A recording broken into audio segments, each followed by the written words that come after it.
सिरमौर भाजपा ने आज नाहन के चंबा ग्राउंड में आयोजित कांग्रेस नेता राहुल गांधी की जनसभा को फ्लॉप करार देते हुए कहा कि कांग्रेस अपने बड़े बड़े दावों के बावजूद भीड़ नहीं जुटा पाई। उन्होंने कहा कि इस रैली से कांग्रेस के कार्यकर्ताओं को भी जरूर ही निराशा हाथ लगी। इस चुनावी रैली से ये स्पष्ट हो गया है कि इन लोकसभा चुनाव में कांग्रेस का क्या हाशिर होने वाला है। राहुल गांधी ने जिस प्रकार अपना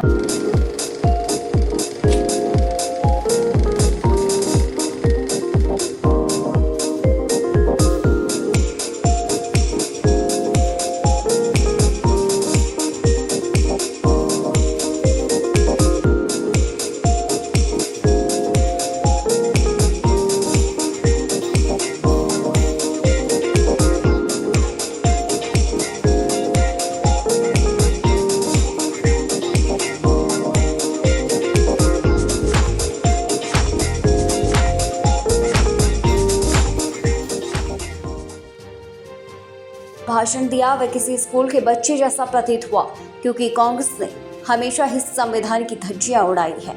और जिस प्रकार राहुल गांधी मंच से संविधान की छोटी पुस्तक लहराकर संविधान की दुहाई दी है, जबकि कांग्रेस जब जब सत्ता में आई उसने हमेशा ही संविधान को रौंदा है, क्योंकि यही कांग्रेस का चरित्र है।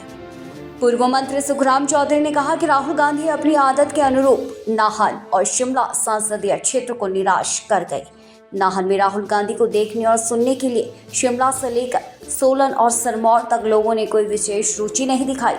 इससे प्रतीत होता है कि राहुल गांधी के और कांग्रेस के प्रति हिमाचल के लोगों में कोई विशेष उत्साह नहीं है।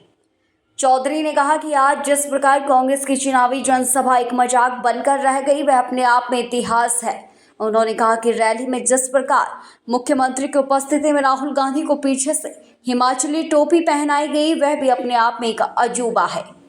राहुल गांधी अपने भाषण से ही हिमाचल के लोगों को प्रभावित नहीं कर पाए। इसी प्रकार लोकतंत्र के चौथे स्तंभ मीडिया पर जिस प्रकार राहुल गांधी ने आरोप लगाए और मीडिया प्रतिनिधियों का अपमान किया, वह अपने आप में शर्मनाक और लोकतांत्रिक और संवैधानिक की मर्यादाओं का उल्लंघन है।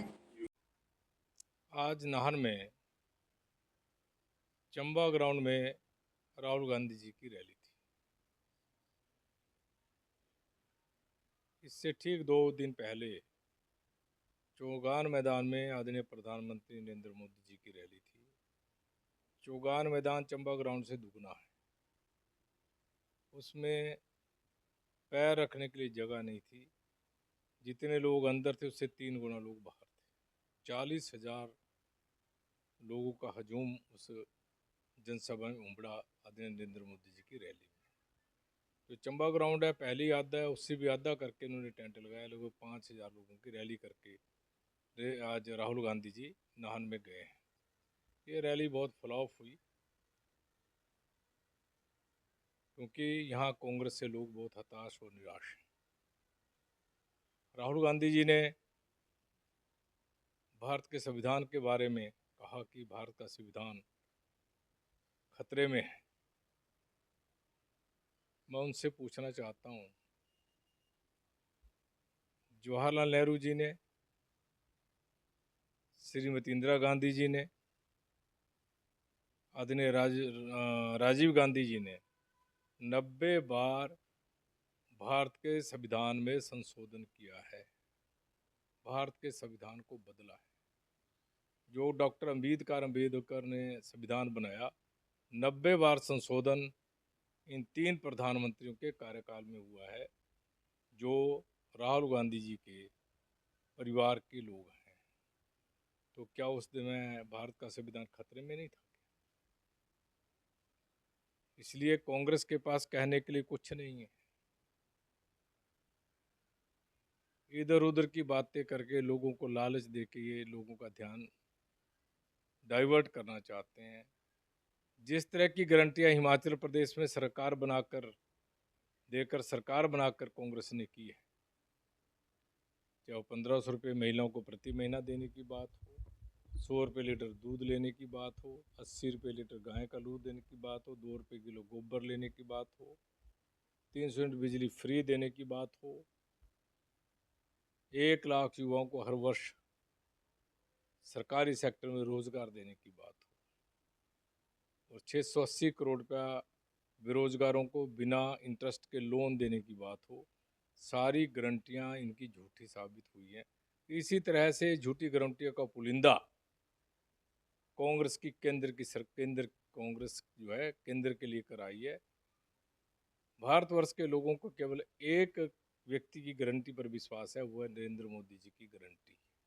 इसलिए ये सुनिश्चित है हिमाचल की चारों सीटें भारतीय जनता पार्टी रिकॉर्ड मतों से जीतेगी। कांग्रेस के चारों कैंडिडेट हारेंगे।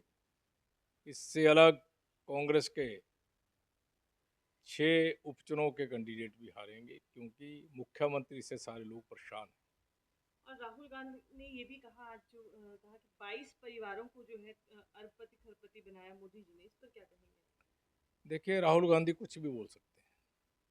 वो सवेरे उठ के जो भी सोचते हैं वो अगले दिन वही बोल देते हैं। उनके पास कोई प्रूफ नहीं होता, उसने जमा जबानी बात करनी होती है। आज आदरणीय नरेंद्र मोदी जी ने देश को एक नई दिशा दी है। 11वीं अर्थव्यवस्था से 5वीं अर्थव्यवस्था पर देश को लाए हैं।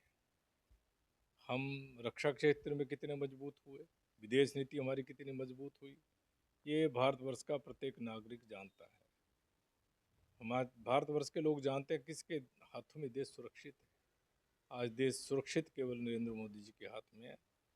नरेंद्र मोदी जी देश के तीसरी बार प्रधानमंत्री बनेंगे। पहले से अधिक सीटें भारतीय जनता पार्टी जीतेगी और हिमाचल की चारों सीटें।